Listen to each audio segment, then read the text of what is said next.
Emma Baker stared at her phone, her hands trembling as she typed the desperate message. James, I hate to ask again, but I need $40 for Lily's formula. I get paid Friday, I swear I'll pay you back. She hit send before she could change her mind, then slumped against her threadbare couch, exhaustion washing over her. The baby monitor crackled with the soft sounds of her 6-month-old daughter's breathing. Emma had exactly $2. 13 in her checking account, no formula, and had already watered down the last bottle more than she should have. The text was humiliating, but her pride meant nothing compared to her daughter's hunger. 3 miles away, in the penthouse office of Meridian Technologies, Alexander Reed's phone buzzed. The 42-year-old CEO glanced at the notification, expecting another update from his executive team about the pending merger. Instead, he found himself staring at a message clearly not meant for him. Alexander frowned, running a hand through his salt and pepper hair. He rarely used this personal number, a select few even had it. This was obviously a wrong number, yet something about the raw desperation in those few lines made him pause before dismissing it. Emma's phone pinged with a response that made her heart stop. I think you have the wrong number. I'm not James. Horror washed over her as she checked the number. She had mistyped the last digit of her brother's new phone number. I'm so sorry, she typed back quickly. Please ignore that. Wrong number. She tossed her phone aside, mortification burning through her exhaustion. Another failure in a long string of them. Alexander couldn't explain why he didn't simply acknowledge her apology and move on. Perhaps it was the mention of a baby, or maybe it was just the welcome distraction from the cutthroat negotiations that had consumed his life for months.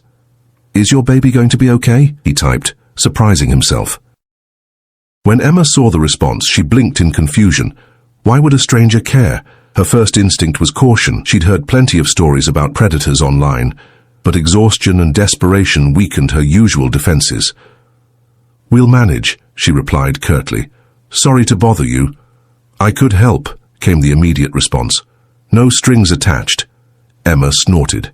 In her experience, there were always strings. Thanks, but I don't take money from strangers, she wrote back. Smart policy, Alexander replied. He hesitated, then added, I'm Alex. Now I'm not a stranger. What formula does your baby need? Emma stared at the message, torn between suspicion and a flicker of hope.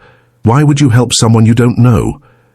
In his office, Alexander looked out over the city skyline. Why, indeed, his assistant would say he was procrastinating on reviewing the merger documents. His ex-wife would say he was having another impulsive moment. Both would be partially right. Let's just say I've been fortunate.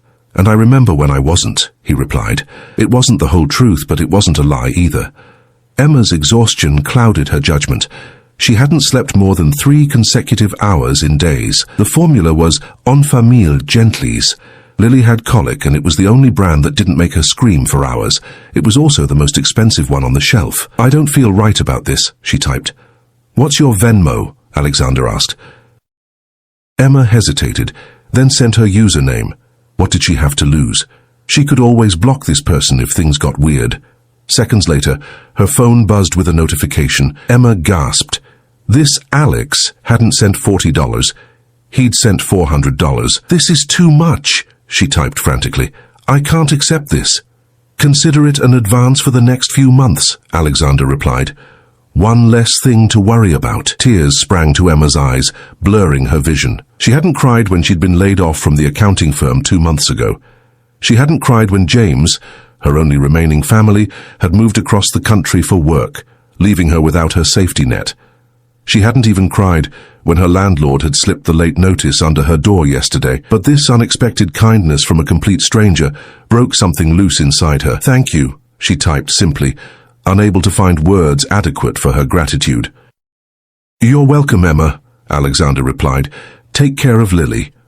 It wasn't until hours later, as Emma returned from the store with formula and groceries, that she realized something that made her blood run cold. She had never mentioned her daughter's name to this stranger. The next morning, Emma woke to another message from the mysterious Alex. Hope you and Lily had a better night. I have a proposition for you. Emma's guard immediately went up. Here it comes, she thought bitterly, the strings. What kind of proposition? She asked warily. Professional, not personal, came the swift reply. I run a company called Meridian Technologies. We need someone with accounting skills for a short-term project. Your brother James mentioned you were looking for work. Emma nearly dropped her phone. How do you know my brother? How do you know I'm an accountant? Her heart raced as she checked her social media profiles, all set to private. Who was this person? I apologize for the intrusion, Alexander wrote. After our conversation, I was curious. Your number is very similar to James Connors, who works in my HR department. When I mentioned the wrong number text to him this morning, he realized who you must be. He speaks very highly of your accounting skills. Emma sank onto her couch, relief and wariness battling for dominance. It was a reasonable explanation, but still unsettling. So this was all just a coincidence? Completely, Alexander confirmed, but perhaps a fortunate one for both of us. We genuinely need help with a project reconciling some accounts before a merger. It's a 3-month contract with the possibility of permanent placement. Would you be interested in interviewing? Emma's mind raced. It seemed too perfect, too convenient. Yet her brother did indeed work in HR at some tech company. She'd never paid much attention to the details. She'd been sending out resumes for weeks with no response. Could she really afford to turn down this opportunity out of suspicion? I'd be interested in hearing more, she finally replied cautiously, but I'd need flexibility. I have Lily, and childcare is... We offer on-site childcare for employees, Alexander wrote back immediately. And flexible working hours. Come in tomorrow at 10 a.m. I'll tell reception to expect you. As Emma prepared Lily's morning bottle, she couldn't shake the feeling that something about this situation wasn't adding up. The coincidence seemed too perfect, the timing too convenient. But with her savings depleted and rent due, did she really have the luxury of looking this gift horse in the mouth? What she didn't know was that across town, Alexander Reed was having second thoughts about his impulsive decision, wondering if he'd overstepped boundaries in a way that would come back to haunt them both. The Meridian Technologies headquarters loomed above Emma like a gleaming monolith of glass and steel. She adjusted Lily's carrier on her arm, straightened her only professional blazer, thrifted but still presentable, and pushed through the revolving doors. The security guard at the front desk smiled as she approached. Emma Baker, he asked before she could speak. At her surprised nod, he continued, Mr. Reed's office is on the top floor. Martha will meet you at the elevator. The smooth efficiency with which she was escorted through the building only heightened Emma's sense of unreality. This wasn't how job interviews usually went, especially not for temporary accounting positions.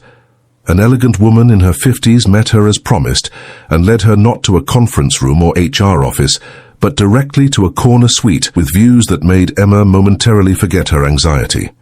He'll be with you shortly, Martha said, gesturing to a sitting area. Can I get you anything? Coffee, water? Water would be nice, thank you, Emma replied, settling Lily's carrier on the soft leather couch beside her. The baby was mercifully asleep, exhausted from the morning's preparations. Emma used the moment alone to take in her surroundings. The office was surprisingly warm for a CEO's lair. Bookshelves lined one wall, and family photos dotted the desk. A guitar stood in one corner, incongruous against the backdrop of corporate success. She looks peaceful, came a deep voice from the doorway. Emma turned to find a tall man watching her with keen interest. His expensive suit couldn't hide the athletic build beneath, and laugh lines around his eyes softened what might otherwise have been an intimidating presence. This, she realized with a jolt, was Alexander Reed, the stranger who had sent her $400 for baby formula. Mr. Reed, she said, standing quickly. Thank you for seeing me. Alex, please, he corrected, moving forward to shake her hand. His grip was firm but brief. And thank you for coming in on such short notice. There was an awkward pause as they both seemed to acknowledge the strange circumstances that had brought them together. I should explain yesterday's texts, he said finally, taking a seat across from her. I don't make a habit of sending money to wrong numbers, and I don't make a habit of accepting it, Emma countered, finding her voice. I'm still not entirely comfortable with how this all happened, Alex nodded, respecting her directness. Fair enough. The truth is, your message came at a particular moment. Yesterday was the anniversary of my daughter's death. Emma's breath caught. I'm so sorry. Charlotte would have been 8, he continued, his eyes drifting to Lily. Leukemia. She fought for 3 years. Emma instinctively reached for Lily's carrier, a protective gesture that didn't go unnoticed. When I got your text about needing formula, Alex said, it felt like, I don't know, a chance to help someone the way I couldn't help her. The explanation disarmed Emma. The suspicion she'd been nursing, that this was some elaborate setup, or worse, that he expected something inappropriate in return for his help, began to dissolve.